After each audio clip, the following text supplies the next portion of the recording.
How's it going, everyone?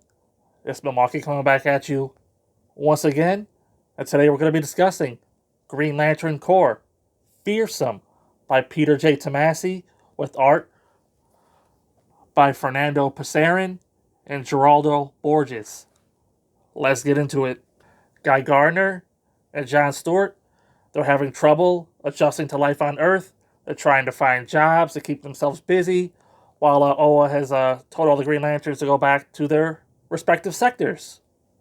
Being bored, they decide to head for Oa anyway, and they get there just in time to lead a squad to investigate the death of some Green Lanterns out there in a sector somewhere.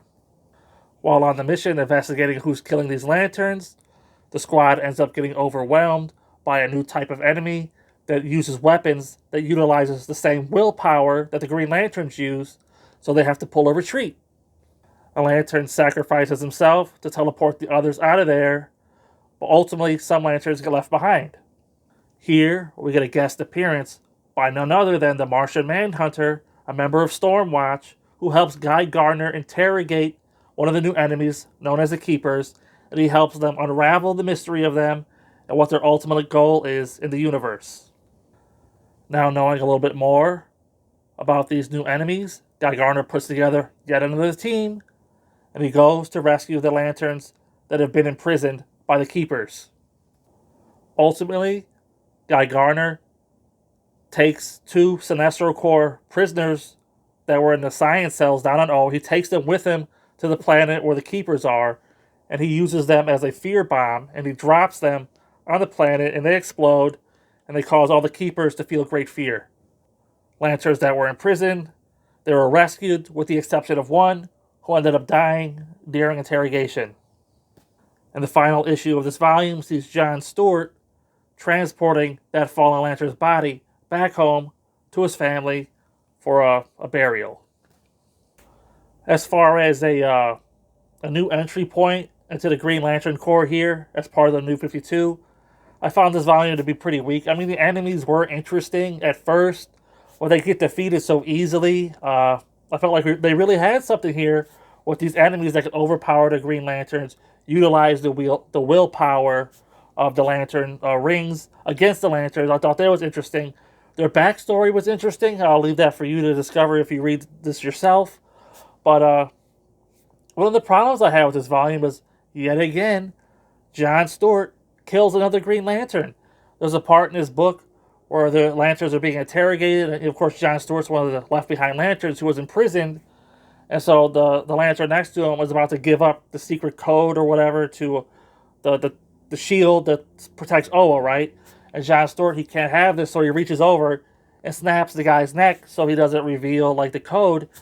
And a big portion of like the War of the Green Lanterns and the War of the Green Lanterns aftermath is dealing with John Stewart and his killing of the planet Lantern Mogo, and how all the other Lanterns resented him for it.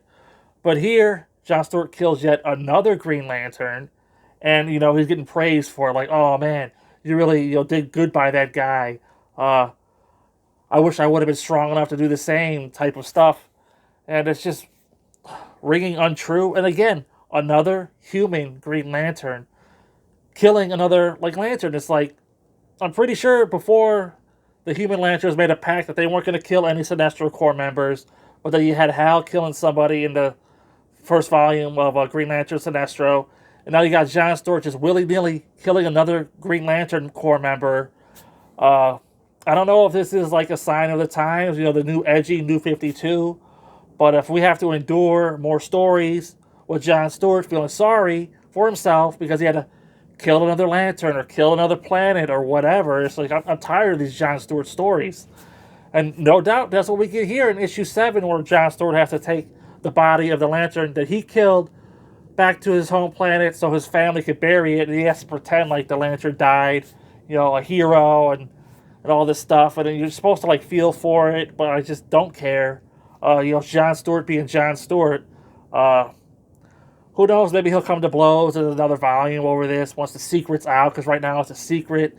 They're all keeping it a secret that John killed him. Everybody thinks that he died a hero, but that's not the case. He was about to give up the codes, and I guess it's drama for the sake of drama. We'll see what happens. So anyway, at the end of the day, I'll go ahead and give Green Lantern Corps Fearsome a 3 out of 5. It's not the worst Green Lantern story I've ever read. It's basically par for the course at this point. You know, paint by numbers, Green Lantern Corps. Oh, introduce an enemy, defeat the enemy. You know, comic books, right? But I just expected more going into this new era of Green Lantern.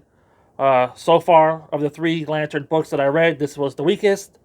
And hopefully that's not a sign of things to come, because, you know, Green Lantern Corps used to be a book that you can look forward to reading. So until next time, I'll see you there.